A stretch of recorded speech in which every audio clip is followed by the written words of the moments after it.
realtor David Gamble and learned about the relationships he creates with his clients and how important it is for him to act as a resource for them throughout the home buying process. This concept is designed to initially be experienced at an open house and give visitors the chance to learn more information about the houses in the area while waiting for a chance to talk to the realtor himself, or even to learn more without talking to anyone. In this app, we can see some highlighted houses being shown from the surrounding area because David let us know he often gets clients that want to see similar houses near the current open house. They hover over a photo of the house, and hanging down in front is details about the house like price and number of rooms. If we look above, we can see that we have the option to filter the listings. I'm going to choose 2+ bedrooms so we can see the results change in front of us. Awesome. Let's try that one more time and select 2+ bathrooms to see that change. It's really cool that we're curating our results here. Let's try tapping one of the houses and seeing what happens.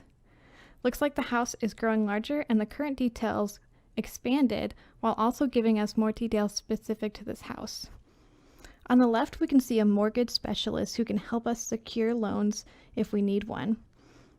And on the right, we can see a few photospheres taken from inside the home. Let's select one of the photospheres and enter our potential new home.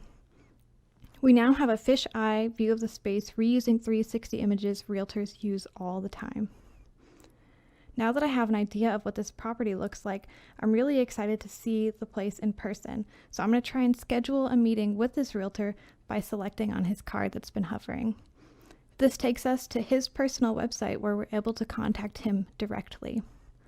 I hope you liked this project example that gives realtors an interactive way to connect with home buyers with additional resources and information.